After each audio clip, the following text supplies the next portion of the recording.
Hi everyone, welcome back to Grind and Shine Season 2 Hidden Notes. Today we're very happy to have Darrel, the admin and owner of Yishun Brew. So I'm sure a lot of people have been following Darrel on Instagram, where he always shares insights, experiences using new coffee equipments, and mostly his learnings using different new beans from his friends, different roasters from different countries as well. So welcome, Darrel. Thank you so much. Thanks for having me here. Yeah, so the reason why I invited Darrel to the podcast is because very simple, you will see Darrel at a lot of different coffee events. So big events like the national championships and also at small brew downs. But is he competing? No, he's not competing. There's always a booth or like a sharing corner that he's brewing coffee and sharing his learnings for everyone. That's why I think it would be amazing to have Darrel to talk about his hidden notes in coffee. Okay, so first of all, Darrel, can you share a bit more about yourself and what brought you to coffee in the first place? Hello, I'm Darrel. I am a social worker and I really enjoy coffee. I still remember that I had my first cup of coffee when I was 11 years old. I don't know whether that's a good thing or not, but I remember that I really loved it. I couldn't sleep that day, of course, but much of my young life was filled with drinking lots of coffee. I still remember when I got an AeroPress back in 2015, and I really enjoyed the coffees that I was getting with that. And finally getting into specialty coffee back during COVID. I'm very sure that most of us were on YouTube looking for coffee recipes or just anything to fill our time. So that's how I got into coffee, and I've really enjoyed it ever since. Speaking about your Instagram handle at Yishun Brew, how did the name come across? Did you start brewing at Yishun? Okay. Story time. So, story time. Basically, Yishun Brew, I live in Yishun. I've lived in Yishun my entire life. Okay, fine, maybe except 2 years or so. So a good part of time I've lived my life in Yishun. I grew up in Yishun. I've shifted around Yishun a few times. Some of you might know, if you followed me long enough, that the handle wasn't always called Yishun Brew. I'm not sure how many of you still remember the articles, mentions of this thing called high SES and low SES. SES standing for social economic status. So my original handle for my coffee blog was low SES brew. With no spaces, no full stops, nothing, so just LOWSESBREW. And because I really wanted to try and see what I could do without spending too much money on it, so I bought a very simple hand grinder. I bought the cheapest Darrel V60 set I could find. I ordered beans off Shopee, and I just tried and see what I could get. Why I changed it to Yishun Brew though, was that when I started meeting people outside, they thought my name was Loses. LOSCS, right? Yes. LOWSES. And it sounds like a decent name. It sounds like, Moses, but Loses. Yeah. So that's when I realized, okay, maybe I needed to get out of that. And also because my wife was telling me, I don't think you're low SES anymore because you're buying a lot of expensive coffee beans. So I decided, okay, fine, it's time. And with that also came another opportunity as well, because one of my friends was working as a nurse at the time, and she wanted to bring in some cold brew coffee to support her colleagues as well. So she asked me how about I change my name and she will design something for me. So the current logo that I have is designed by her as well. Yeah, and that's how Yishun Brew came to be. Is it this one? Is this the latest one? Exactly, it's this one. We'll put a close-up picture later on here. Nice. And you share a lot of experience and your insights playing with different coffee beans. So if you go to his Instagram page, you will see that he always stop by, hi, this is Darrel, and today we're brewing this, da da da da da. So what made you create the first post ever?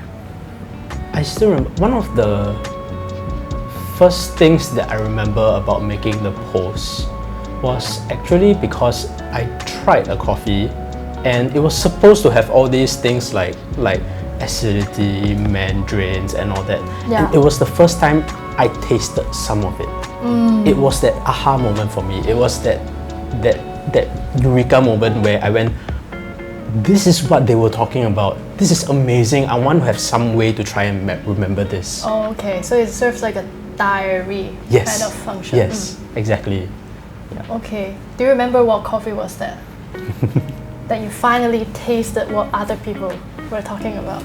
This might be shocking for some people, but this was a coffee from Park Song on Shopee. I can't remember which one exactly, Okay, but it's okay. it's a runner's name. So some of you might know that, but it's a runner's name. Yes. Nice. And when you keep posting on Instagram and share about your learnings, how does that create a connection with the rest of the coffee community, especially with other homebrewers who share the same thoughts or have a different learning or tasting notes from what you're sharing? I'm going to be very honest. That was never my intention in the first place. No. Yeah, it Okay. never was because how this sort of diary and this sort of posting came about is that I really wanted to know a little bit more.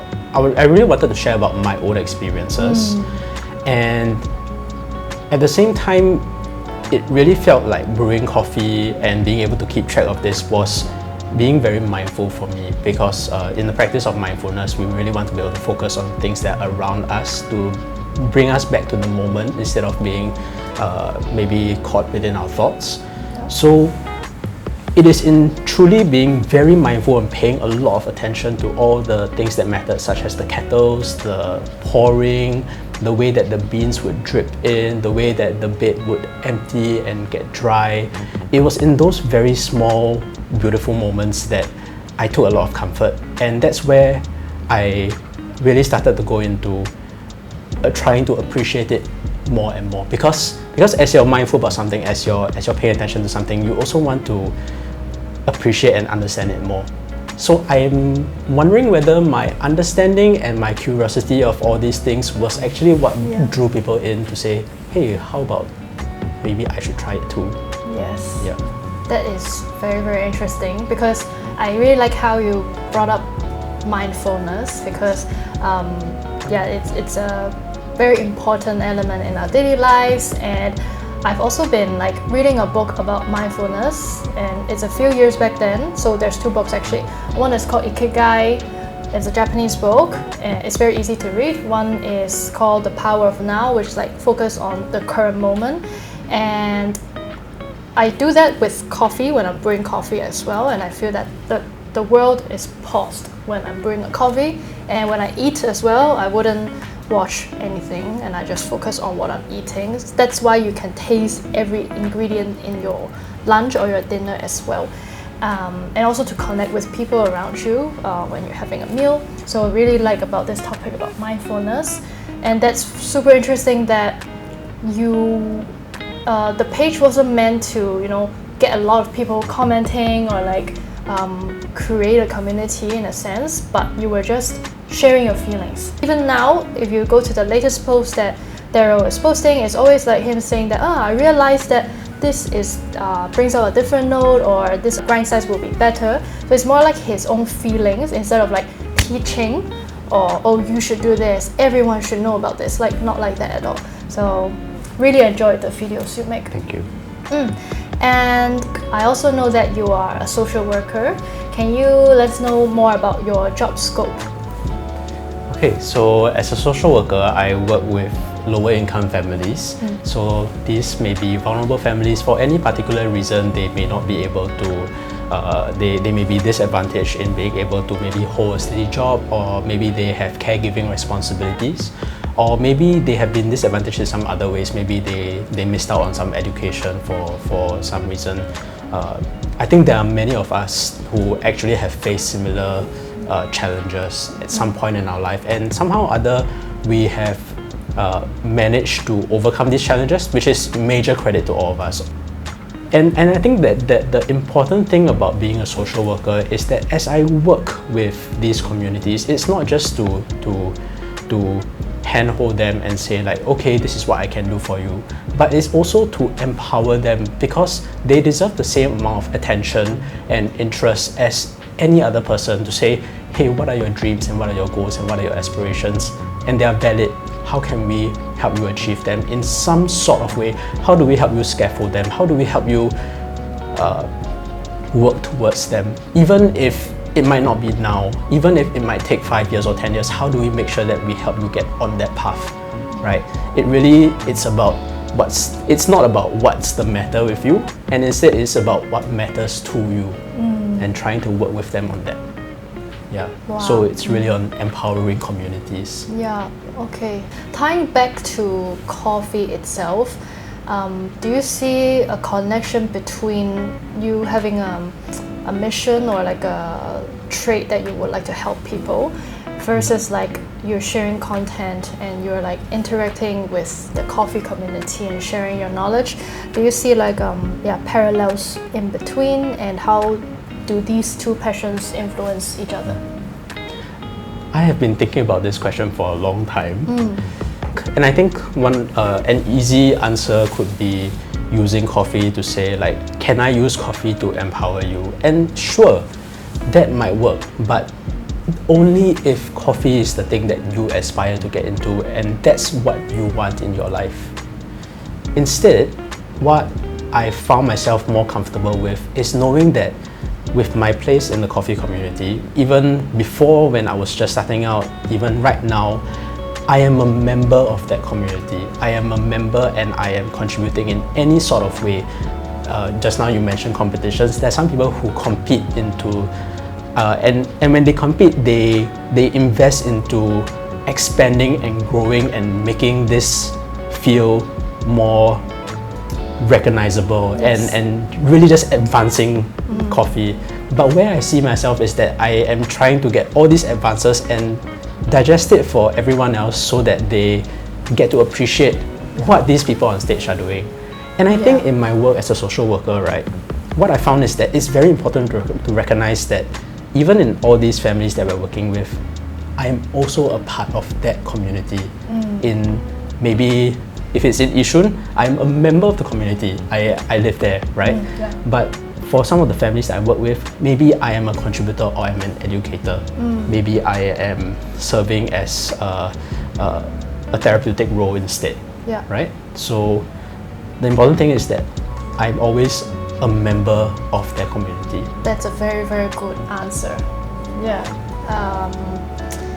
To the point that you mentioned about during nationals or during competitions that people are competing and then they have a speech and then it's more like a very serious competition and then they are trying to use their expertise to improve the whole community as a whole and put Singapore on the map as well in the world. But how does that translate to anyone like you and me or the public? And your role in this part is to actually translate that a bit better, try to break down for people to understand. And into the next question about hidden notes. Can you share like a meaningful story that you have maybe impacted other people? I think that there isn't one very significantly memorable moment, but it actually comes in a whole bunch, a collection of moments actually. It's where I've gotten messages, maybe DMs, I've gotten even people who have come up to me, not on the street, but they've come up to me and they actually tell me like, hey, I really appreciate your videos, like it was really nice, like I really like what you do. And sometimes it's about like, wow, I learned something about coffee, but sometimes it's also about, it's so calming and peaceful. And I think, in talking about that, there is one moment. It's where I think I had a commenter from overseas, where he mentioned that your videos make me sad because I wish I could be there and try what you are brewing right now. Yeah. So that kind of struck me, and I felt like, oh no. But I really went into, okay, let's find a coffee shop near your place. That he said, no, it's different. So. And into the last question, is there any unforgettable story that you would like to share with us, or like surprises, or something that stayed with you for a long time? I think some of the things that stay with me are actually the opportunities that come out as a result of coffee, as well as the friendships that I've made. So for example, being here, that's one. Never thought this would happen 4 years ago when I first placed that order for the Haru V60 set. Never imagined that I would be able to have so many friends in coffee. Never imagined that there's such a big coffee community in Singapore actually. I assumed that there would be like 10 people. Never imagined that there would be people who say like, hey, you know, I like what you're doing, like can you do something for me, like can you help me out, can I get your advice? I think all of that, every single time any person says that to me, right, I cannot stress how touched I am when I hear you say something like that. Even though maybe you might see that I don't reply you immediately, it's because I'm collecting myself and go, oh my gosh, thank you so much. Then I calm myself down and I say like, thank you so much.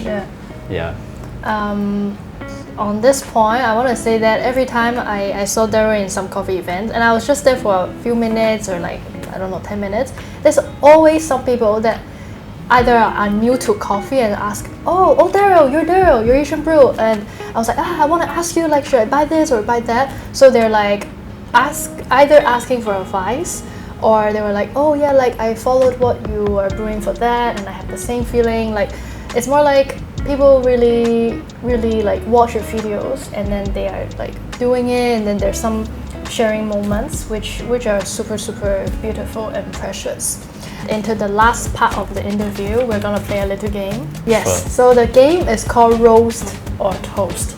So I would say something. For example, I would say an aerobic process, and you have to say roast, so which is like criticizing this, or you want to toast, so say cheers to that, and you have to explain why in just one sentence or so. Okay, so but you have to answer fast. Okay, first one. Durian. Toast. Okay, my favorite durian is Jingfeng or Golden Phoenix, but at appropriate times. So if you're going to walk into a meeting, that's not an appropriate time to have durian, okay? If you're going to try really expensive coffee, that's also not a good time to have durian. Green tea frappuccino with extra cream and sugar. Toast. Because we like desserts and we like cheat days. Singing loudly in karaoke. Toast. And the reason is because I would rather you do that in karaoke than outside. Like right here, right now. Leaving group chats without saying anything. Roast. It's because I value the connection with you. If you are in the group chat and you leave, it makes me wonder, are you okay? What happened? That's it. Thank you so much, Darrel, for coming to the podcast. If you haven't followed us on Spotify or YouTube, please do so. It's Grind and Shine Podcast. And please follow us on Instagram as well, and also Yishun Brew. Thank you so much, Darrel. See you next time.